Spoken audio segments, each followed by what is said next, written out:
Selamat datang kawan Oboroso alas jiwa nyelarasne urip nganggo rasa. Nah, pada sesi kali ini kita akan membuka topik yang baru tentang fenomena yang ada mungkin entah di jalan, entah dimanapun. Dalam sesi ini kita akan fokus pada satu makhluk dari jagading lelembut yang bernama pocongan. Nah, sebenarnya banyak ya, mungkin tidak hanya saya saja yang mengalami, mungkin beberapa kawan Oboroso juga mengalami ketika mungkin di jalan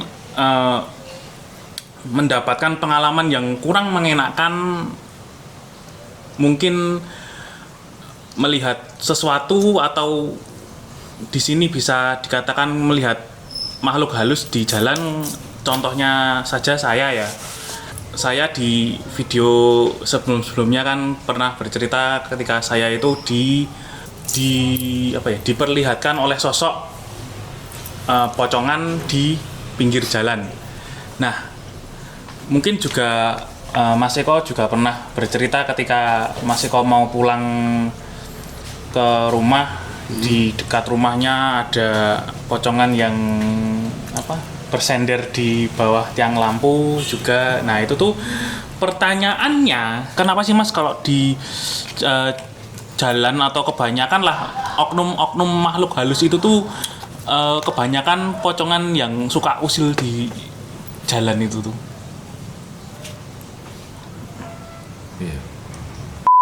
Ya karena mungkin ini pocongannya suatu jeneng demit sing top record to. Sing paling ratingnya ini paling dhuwur dhewe. Kita kan ngomong di pocongan, siapa sih yang ngerti pocongan? Nah, secara general tuh semua orang pasti ngerti lah, siapa sih yang ngerti pocongan. Wis kuwi tok. Paling sing ngerti pocongan mau tok. Kira nggak bisa melihat dong. Tolong dong. Nah, itu kan karena kui cara imajinasi kita itu kan di sini kan terbentuk bahwa pocongan itu menakutkan. Jadi bangsane jin atau bangsane makhluk halus yang iseng, yang modelnya karakter iseng itu selalu dia merubah dirinya sebagai apa yang ditakuti, paling takuti manusia dan paling kondang. Berarti ngopo kok yang sering menampakkan diri itu karena dia itu mengetahui bahwa kan mereka hidup tahu gitu kita ya. Kan hidup sama dengan bangsanya mereka juga. Nah, mereka juga itu kan sifatnya kaum manusia juga. Ada yang elek dan iseng dan sebagainya. Nah, kalau menurut saya pocongan itu kan wujud dari makhluk halus, kita ngomong mewujudkan sesuai dengan mindset manusia itu. Karena yang paling terkenal topnya record ratingnya paling kan pocongan. Siapa sih yang di pocongan balik ke tadi. Nah, untuk menakuti kan mereka harus pocongan ini sudah seperti berusaha wujudlah mereka jadi pocongan. Bukan karena itu demit itu memang asli lahir dari sebagai pocongan, enggak, karena wujud dari karena jin itu paling pintar sekali memanipulasi hal seperti itu. Berarti nggak ada ya Mas? Berbentuk seperti itu ya. Itu kan di Indonesia berlaku. Apa tulisannya di Jawa tuh. Ora lucu tau nek bane. Balik badut amah guyu ora wedi. Tapi nek di luar negeri mungkin balik badut wedi ya. Nah, karena mindset orang sana sama sini beda. Ya, mungkin karena juga labeling warga di Indonesia itu kan seperti itu. Ketika melihat pocongan itu karena kan wis wedi. Mesti wedine wis. Kebanyakan di suatu kita ngomongin agama tertentu kan ketika dia sudah meninggal kan wujudnya sudah menjadi pocongan. Kan wujudnya tidak ketakuti. Kan wis dipocong makamke pikirane wong kan aneh. Wujud ngene kok tangi bengi mlaku iki. Jadilah mereka menangkap sinyal seperti itu.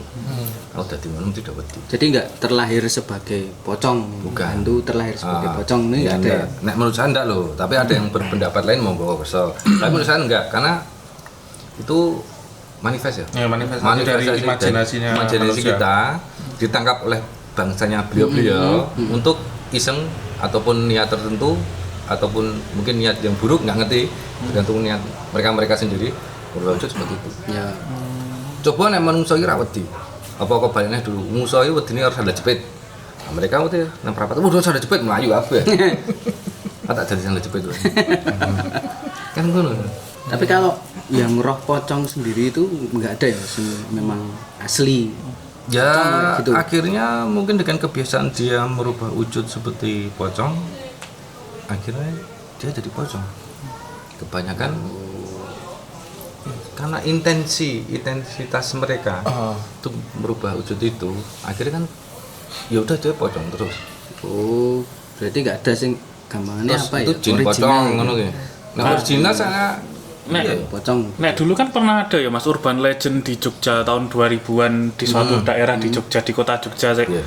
Mungkin ceritanya sudah banyak lah orang tahu ketika ada pocongan dengan suara culi datang meneror suatu kampung, mengetuk dari pintu ke pintu, minta tolong untuk Dilepaskan dilepaskan itu tali. beda unsurnya lagi. Kalau kasus itu saya juga dengar itu pas SMA nggak salah di kota daerah Jogja ya. Itu jadi ada korelasinya antara roh yang meninggal itu dengan bangsanya halus, karena mereka sudah sama bentuk ya, sama dimensinya sudah sama. Korelasinya begini, karena orang yang meninggal itu mungkin dikuburkan atau dimakamkan dengan tidak sesuai dengan layaknya loh, aku nggak ngomong sesuai dengan aturan atau ajaran agama tertentu, layaknya manusia. Layak manusia kan ya didelehno, mbok piye kok diarep-iring ini dan sebagainya, tapi itu kan dilempar terus dikasih tanah terus diinjek-injek biar padat. Itu kan orang manusia banget. Jadi taraf ini sudah tidak memanusiakan. Nah, di situ mungkin dari roh yang meninggalnya itu lara hati atau mungkin sakit hati, bukan nggak terima loh, sakit hati kok aku nguburnya begini, orang manusia Pak. Nah, itu digunakan bangsanya mereka untuk membuat sebuah Teror gitu ya. teror ataupun mengiyakan lah, karena mereka sudah satu dimensi ya, itu digunakan akhirnya ya wujudnya ya seperti yang mereka Seperti terakhir ya. kan dengan pocongan tadi itu kemana-mana. Jadi bukan yang itu ya, bukan yang itu. bukan Lakunya gitu. sebenarnya mungkin bisa juga di situ salah satu pesan bahwa aku dimakamkan secara normal. Selayaknya, Nah, ya. itu disampaikan akhirnya tidak bisa karena sudah beda dimensi dengan manusia. Akhirnya ada salah satu bangsa halus itu ikut bantu perantara membantu mereka ya dengan caranya mereka mungkin salah bagi manusia, tapi mereka juga bisa seperti itu. Masa tukang Mbak duduli kan nggak mungkin. Dengan cara seperti itu untuk menyadarkan bahwa tolong diulang. Akhirnya kemarin dulu itu kan ceritanya diulang lagi, dimakamkan dengan yang benar, akhirnya udah selesai. Bukan diapa-apain lagi, bukan terus dengan ritual apapun enggak, cuman dibongkar, dimakamkan dengan selayaknya, Diulang gitu ya. akhirnya sudah selesai. Itu mungkin gitu, ada dua option. Ya, aku nggak informasikan yang mana, monggo silahkan bermulia keputusan sendiri-sendiri lah, aku nggak ngerti. Nggak berani. sendiri monggo. Jadi ada beberapa unsur. Jadi kalau kita bicara manusia dan kita bicara makhluk halus, itu jangan saklek karena ada berbagai alasan, berbagai option, berbagai suatu embuh opo kuwi kok bisa begitu. Semua itu bisa terjadi karena suatu hal. Gitu. Jadi aja saklek. Ra iso wong iki ngene iki soal ngene ya belum tentu, masalahnya apa dulu. Iya sih. Iya. Tak kirain terus ada yang memang original pocong itu. Oh, terus misal tandanya apa kayak gitu. Sebenarnya kita bilang original dalam kali kutip itu kalau di Jawa ya sudah jadi original. Tapi kan nek melihat sejarahnya kan dulu mungkin Sebabnya enggak mungkin dulu zaman dulunya kan belum ada wong zaman kerajaan ngerti ini ya mong buto raksasa. Bos ini bayangke segala macam. zaman Kediri apa zaman sing ternyata apa? Zaman Medang Kamulan, zaman kerajaan Terang Mataram kuno. kuno. Gak melaku prajurit dulu metu pocongan. Ora wedi, malah bingung yo kok iki. Lek sandi, Bro. Ya kan gitu kan. Nah, di situ itu kan menggambarkan bahwa kalau tadi dibilang pocongan itu salah satu makhluk yang memang terlahir pocongan. Kalau menurut saya enggak. Ambok wani taruhan lah zaman Medang Kamulan metu pocongan ora bakal ada wedi. Itu kan cuma pola mindset aja. Iya sih, benar. Itu kan mereka kan memanifestasikan dari imajinasi kita. Kan balik lagi itu banyak kalau disambung-sambung dengan cerita yang konten kita sebelumnya bahwa kenapa kok di suatu tempat tuh ada yang mandikan ini, ada nogo, ono macan, ono tengu, ono ampau. Karena imajinasi kita sendiri membentuk yang dulu-dulunya seperti itu. Beliaunya, merekanya langsung membentuk dirinya seperti itu. Gitu menurut saya. Jadi kita main logika aja karena rasa ki harus sambungan dengan logika biar ketemu suatu intuisi. Ojo halusinasi. Halusinasi ojo kebangetan gitu loh. Tapi ini bener gak sih? Kan Bener ya? Nek bener salah berarti. Ini Pernah semacam formal. pernah tahu pernah mendengar ya bahwa kalau pocongan itu meludahi orang Nah, itu bisa busuk. Bener nggak sih sebenarnya? kayaknya bisa bener. Karena selama saya berjalan di hal seperti ini, tak temui juga ada pocongan yang biasanya yang bisa meludahi itu dia itu yang matanya merah. Oh. Yang mata merah aku mesti hati-hati karena ada pocongan yang hitam semua. Itu jelas apa jin lah. Walaupun aku juga wedi saat ini, cuma kan itu kan perubahan jin yang untuk menakuti kita. Tapi kalau udah matanya udah merah, itu biasanya yang tadi hitam itu karena jin yang iseng untuk nakutin. Yang merah itu adalah suatu unsur di situ pasti ada sesuatu hal sebangsa makhluk halus yang startnya lebih tinggi, yang punya kekuatan. Dia merubah wujud jadi pocongan. Yang mungkin dia punya kekuatan di situ, di ludahnya itu. Dia di situ pasti ada tujuan tertentu. Pocongan dengan yang bisa meludah, yang matanya merah. Dia itu pada ana pertanyaan di situ, kowe ngopo ning kono? Enggak bakal ditemui di sembarang tempat itu. Kalau dia ada di situ, pasti ada pertanyaan. Kowe ngopo ning kono? Sapa sing kongkon? Apa kowe piye? Itu. Dia unsurnya nggak bakal nakutin. Itu ciri khususnya gitu ya, mesti tetap Matanya merah. Kalau mata yang pocongan yang mata merah yang bisa meludah sampai busuk itu, yang ceritanya seperti itu kalau muncul di satu tempat, tujuan dia nggak nakutin. Nah pocongan sing biasa kan kayak tujuannya dia mau buat takut. Tapi kalau itu nggak ada untuk menakuti itu berapa persen sedikit banget, tapi ada tujuan tertentu dia. Jadi ada misi sendiri. Dan itu punya kekuatan yang lebih karena memang bukan makhluk halus biasa sih. Berarti Disuruh. nek dulu kayak pengalamanku itu dulu kan yang tak temui itu kan Hitam. pocongannya mukanya hitam semua, iya, matanya itu. merah. Nah tapi kok bisa setelah aku lihat pocongan itu tahu-tahu tuh kayak pindah dimensi, nggak tahu, nggak ada motor papasan padahal temanku tuh jemput aku nggak papasan sama sepi. orangnya, sepi. Tahu-tahu di depan sana udah ada kayak lampu-lampu itu, ternyata di depan tuh udah ada pasar malam lah. Teman-temanku tuh nunggu di kiri jalan lah, kan berarti kan apakah itu Harusnya pocongan ada yang lewat, pocongan yang sudah strata lebih tinggi bisa membelokkan Itu dimensi? bukan cuma kayak makhluk halus yang aku nyebutnya demit kebon tuh enggak, itu udah beda. Kasusnya kan banyak kayak koncone temen iki, temennya yang dulu di jalan kecelakaan dulu. Siapa kayak? Gue sih telepon aku itu. Oh, anu. Neng Degung, Degung apa ya? Ah, Degung. Lucy tahan. Nah itu kan memang dia dipasang di situ di jalan untuk cari tumbal pesugihan kayaknya. Nah itu kan jelas merah itu karena dia ganggu orang. Ini itu kasusnya gitu. Iya. Itu kan pocongan juga sama. Tapi dia suatu makhluk halus, jin ataupun apa sebutannya yang dia merubah wujud jadi pocong.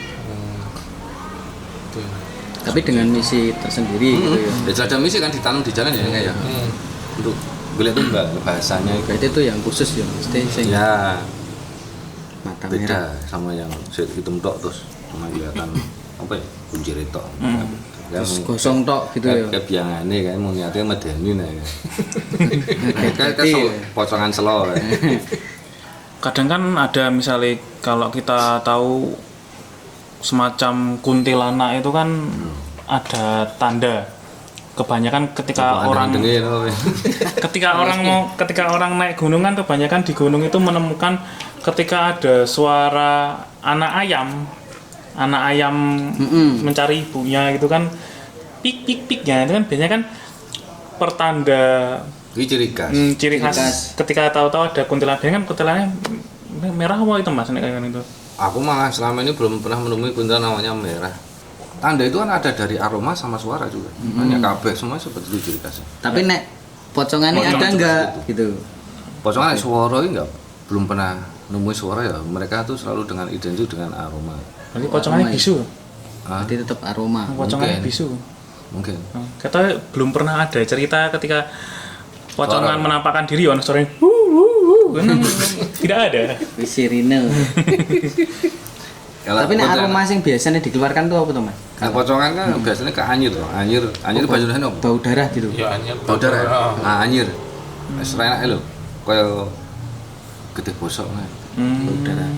Anyir piye busuk ya. tak Amis gimana gitu. Dulunya oke kok kayak gitu. Nek tak temui lho biasanya kan Ya, wong Jawa iki menang kabut ilmu barus, titen, apa ya. ilmu titen bukan masalah wong iki sekti apa ndak. Ilmu titen, titen ini berarti iki.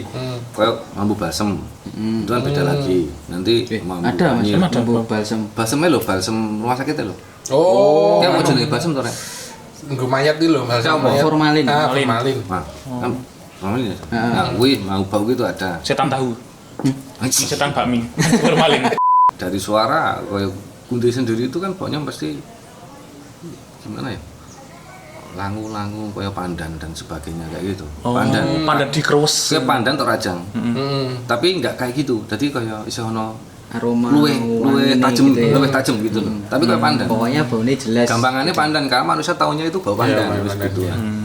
Itu kunti, tapi dari suaranya kan setiap anak ayam. Kalau percaya nek malam denger kayak anak ayam itu cuma dua opsi, bener anak pitik Ayam. tonggone ucul apa memang Kuntilanak. mbak-mbak lagi penekan. Coba Itu keluarlah dari nah rumah. itu cuma dua opsi no. Nek anak pitik tonggone cekelen dingu gede Boleh. Boleh. buat itu. Jadinya lihatlah pohon-pohon terdekat itu pada malam hari.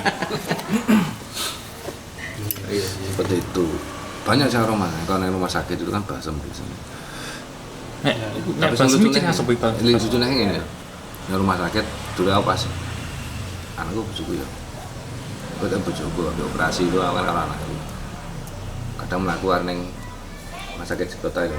Tak mlaku ning ndi? Sing omah kan Kantin, ning- kantin. Kantin. Hmm. Kan lorong-lorong. Ram metu ngelek. Ra sudut nek metu horor banget bengi-bengi, tapi kalah horor ngelek horor pengen nutut metu. Apa salah satu bekas apa tempat lorong ini? Lorong Lorong bangsa. Nah, lorong ini kan kudune lurus, terus kantin kiri. Ini ada ke kanan itu kamar mandi loh. Sing lorong. Aku mandat. Ya ora kamar mandi cuman aku ndelok iki kok ini aneh. Aku jalan iki dari kamar mandi pertigaan gini basah. Aku paling paling UBD ya, ngobale iki ceroboh banget. Mulai Oh, kayak bekas pel. heeh. Oh. Aku pakai HP lho. Tapi aku wah UBD ceroboh. Kantin, tak singkat kantin udut mangan wis rampung aku mulai kamar sebelah sing tempate ibu bojoku nginep kuwi operasi. Ki ono. Yo kayak gitu persis tapi masuk kamar. Iki piye to bene? Aku masih sing mikir ngono. Wis yo bene iki kepiye? Nah, aku nego di situ tiba-tiba iki didodok sama suster. Suster ngomong, di sebelah jebule kosong toh Mas. Lah nggak tahu Bu, aku nggak tahu lah gini. Soalnya tadi kan tak ketok. Dibilang, "Nggih, silakan." Saya masuk lah. Saya masuk kok nggak ada apa-apa. Nah, saya cek keluar kan tulisannya biasanya depan itu siapa Punya pasiennya. siapa? Pasien. Dia kan lupa nggak ngecek, ditutup, dicek nggak ada tulisan semua, berarti nggak ada orang siapa yang jawab ya siapa kan gitu. Akhirnya di situ. Nah, aku penasaran nih Bang. Selang tengah malam itu aku nunggu di luar nongkrong ngerokok biasa di depan itu, dari kamar itu ada keluar kayak ngesot. Dan suster ngesot jebule karo ngompol apa piye? Lemprak. Lemprak itu bekasnya dia lewat itu basah. Oh. Dan dia kan yang tadinya itu dari sini masuk, kan dia ke sana. Nah, keluar. Tak cek ya dari belok ke sana ya basah. Itu cirinya. Tapi cirinya di rumah sakit ada lantai yang memang Basah. kayak basah bekas. Tapi bahasanya emang satu tempat tok gitu. Itu kayak pel itu Ya, tadi tuh. kayak kowe nek ngesot kowe ya tak cemplung ke kolam terus ngesot. Ngesot ning kene kan kita gambarin kok ben disuting karo Surono iki lho contohnya kayak gini. Basah. Lah nek balsem mau, Mas. Bau itu. Balsem ini biasanya kayak orang sing do kecelakaan dari kamar mayat lho. Oh. Formalin. Heeh. Formalin. Itu kan aku dulu nemu di Sanglah di rumah sakit Balu Sonojo pas ada kejadian bom itu. Oh, bom 2002. Kan itu adik ibu juga pas nama apa sakit di sana. Aku nunggu di luar. Depan kamar, situ kamar mayat. Jadi kan dulu neng gang itu. Ya di situ Pak Sem. Jadi orang-orang yang sakit memang yang orang yang udah meninggal yang di kamar mayat itu keluar. Itu ya. Belum pernah nemu aku di luar rumah sakit sini kalau Pak Sem. Itu mah pengalamanku dulu pas neng suatu rumah sakit sini. Jadi ini banyak kok. Makanya titen dan apa? Berarti nek suster ngesot ki lantainya basah. Kal-kalan. Ojo terus dipasangi awas licin. Mungkin menarik ya di sesi-sesi yang lainnya untuk membahas ciri khas misalnya membahas satu makhluk halus tertentu. Nah, tapi di garis bawahi kita membahas ciri khas suatu makhluk halus tertentu dengan ilmu titen. Iya. Ilmu titen loh bro, ini diingat ilmu titen bukan ilmu yang dibilang atau Ilmu pasti. Ilmu pasti dan wah sakti nek ora anak aku iki pendapatku ngene. Ya monggo karena kita punya titen sendiri. Titen kalian itu beda-beda. Ilmu titen Niteni piye. ilmu titen itu gampangnya Apa itu? pengalaman yang Apa? sudah terjadi terus kita mengingat-ingat apa Sebagai poinnya seperti itu. Nah, kalau ditarik lagi, ilmu titen itu sangat kita perlukan untuk kita mencapai sebuah intuisi. Karena intuisi itu terbentuk dari pengalaman supranatural, pengalaman spiritual, digabung dengan pengalaman pribadi, pengalaman titen kita hidup, Iya sih. jadiin satu, muncullah sebuah yang disebut tadi itu. Bukan halusinasi, tapi ke intuisi. Itu yang harus dicari. Nah, ini para pemain atau para penggemar spiritualisme, carilah intuisi sekuat mungkin. Jangan halusinasi. Dengan titen itu. Nah, Jawa senjatanya dengan ilmu titen. Iya sih. Deskripsinya tadi Mas Dino sudah jelaskan. Iya seperti itu. Pengalaman Pengalaman pribadi. Ya. Oke, terima kasih atas waktunya ngobrol-ngobrolnya. Lanjut untuk video-video selanjutnya. Terima kasih kawan-kawan Aboroso. Salam Aboroso ala jiwa, nyelakas ning urip nganggo rasa. Rayu. Matur nuwun.